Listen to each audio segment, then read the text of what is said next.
So you read the title and you still came, huh? More power to you. Attack of the Killer Tomatoes. Yeah, Attack of the Killer Tomatoes is a horror comedy homage to 1950s monster movies, and I'm confidently saying that it's an homage to 50s B movies without looking anything up because of the opening title sequence. And I don't even if that is not true, and it is not supposed to be an homage to 50s B movies, they put this movie up from the start because the title sequence has a song related to the Killer Tomatoes, which immediately made me think of the 1958 Blob with its song during the title sequence about the blob.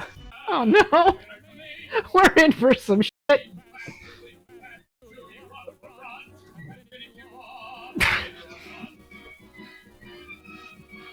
John DeBello, what are you doing? Which I can't play because I tried to play it 4 years ago at this point on this channel for a childhood trauma video, and that got flagged. So I couldn't use it, so I'm not going to play it, but you'll just have to look it up. I'm so frustrated about that because who the f is going out of their way to copyright claim the Blob theme song? Whatever. So, Attack of the Killer Tomatoes, directed by John DeBello. Now, John DeBello has no biography on Letterboxd. I'm sure there's something. I'm just using Letterboxd because it's easy and I have it. I have now learned there are 4 of these Killer Tomato movies. I thought there were 2. I thought there was Attack of the Killer Tomatoes and Killer Tomatoes Return, or Return of the Killer Tomatoes. No. There's Attack of the Killer Tomatoes, Return of the Killer Tomatoes with George Clooney, Killer Tomatoes Eat France, and Killer Tomatoes Strike Back. I also read somewhere that there's a Killer Tomatoes movie in development, like currently, about like the tomatoes fighting AI or something. I don't know where I read that or whatever, but somewhere on here I found it. I'm not going to search it out. But Attack of the Killer Tomatoes stars David Miller, who hasn't been in much, George Wilson, who has also not been in much, Sharon Taylor, who has been in Attack of the Killer Tomatoes, J. Stephen Peace, who has been in nothing but Attack of the Killer Tomatoes, and Happy Hour, also directed by the same guy. We've also got John DeBello starring in the movie as a janitor, and a guy named Charles White. John DeBello also does the opening score for this movie, so multi-talented. Now, I also did not know that this was a musical.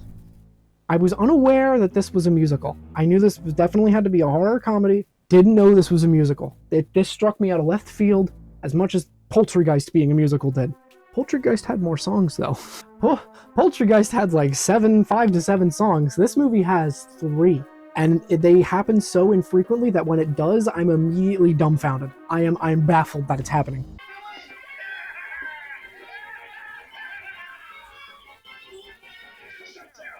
Huh? What? Oh, sorry, it has 4 if we're including the opening credits music. But they happen so infrequently that when it would happen, it would baffle me. I didn't know how to react.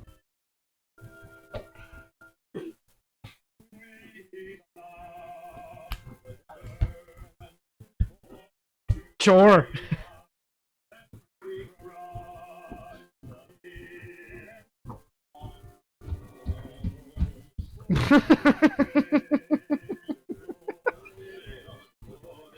We're getting a striptease?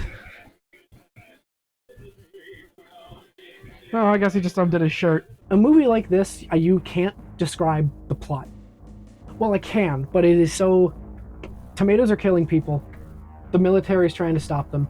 They eventually stop the Killer Tomatoes. That's it. What this movie does have in its favor is decent humor sometimes. Sometimes the bit doesn't land, but unlike Chud 2, where the bit doesn't land and then we go somewhere else and then we cut back and the bit's still happening, this movie, when a bit doesn't land, it goes to a different thing to start a new bit.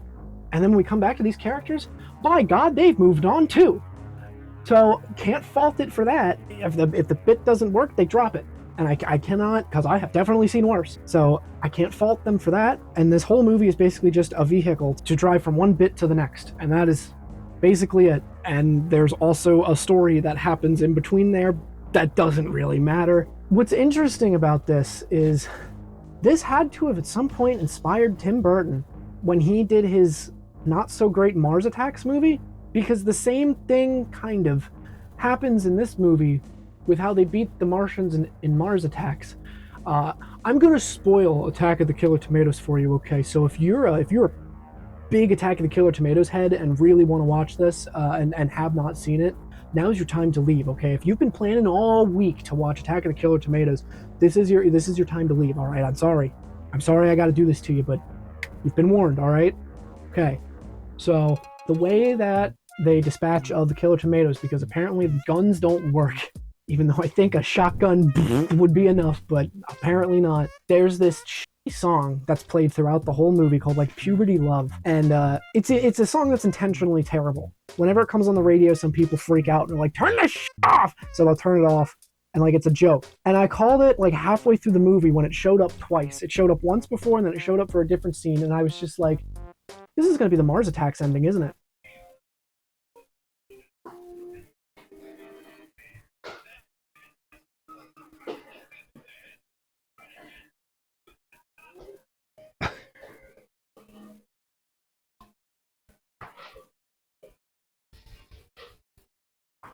Oh my god, is it that annoying fucking song that keeps playing on the radio that's gonna stop the tomatoes? Did I figure it out?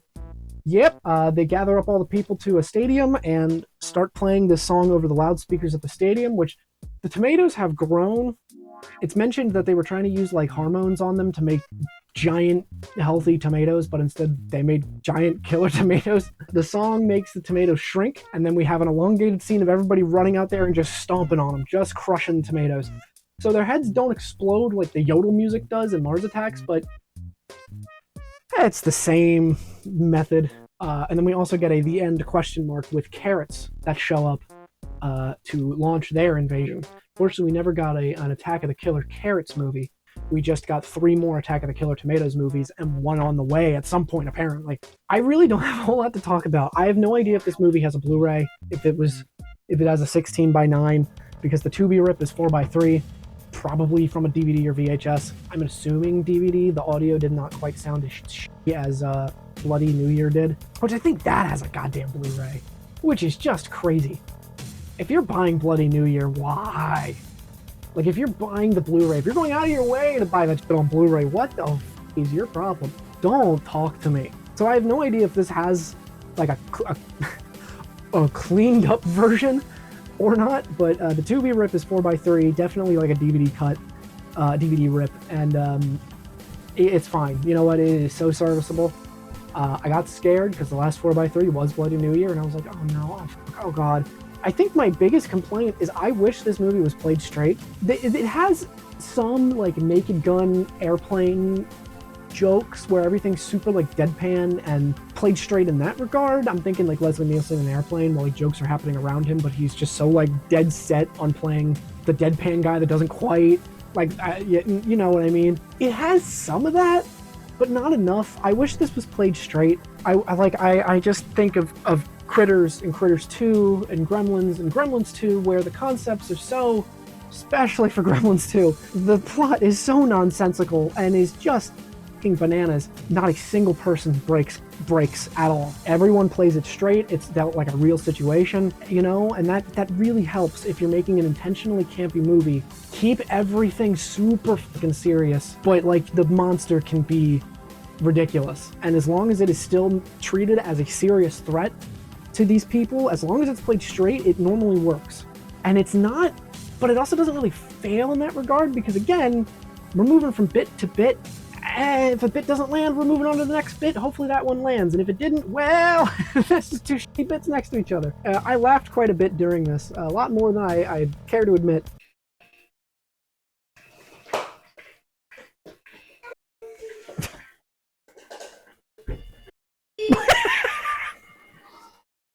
What the fuck is this? Just because it just got so fucking outlandish sometimes. The only other thing I want to mention about this movie is Fujimoto, you son of a bitch. This is going to be super niche to people who, I don't even know if this audience has an overlap, but in the anime Chainsaw Man, during the opening, there is a bit where some of the characters are getting into a really tiny office building, and they're like crawling on the table, going over to each other and whatever, because the table takes up, it'd be like putting a full-size table in this room, and then you have chairs over here, so people would have to come in the door here. There we go, it's a door. People would have to come in the door here, and then like crawl over the table and like move their way back to sit over here.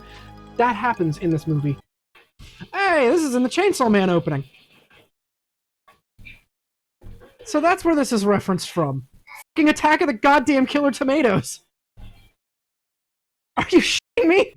And in the opening to Chainsaw Man, there's like a 5-second shot of characters doing that, and I knew that opening has a bunch of references to other movies. There's like a reference to The Big Lebowski, The Ring. There's other references to movies in the opening to season 1 of Chainsaw Man.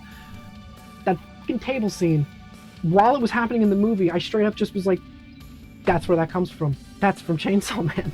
I mean, it's not from Chainsaw Man, but that's where Chainsaw Man got it. Yeah, somewhere out there in Japan, Fujimoto I at some point saw Attack of the Killer Tomatoes and made it a point to tell Studio Mappa to put that in the opening. and for that alone, this earns higher than a 1 star, because that Chainsaw Man's so good, and if it had any way to inspire Chainsaw Man at all, it can't get anything less than a 2 out of 5. In a rating to upset the entire universe, Attack of the Killer Tomatoes is getting a 2 out of 5 and not a 1.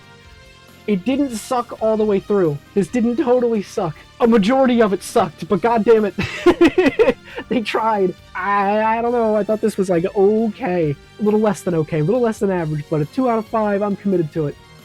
Tune in tomorrow for a return to somebody we talked about.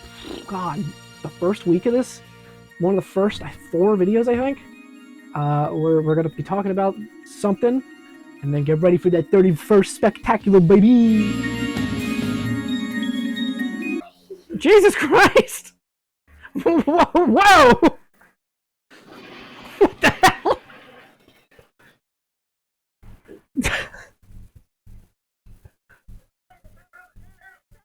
How are we 4 minutes in?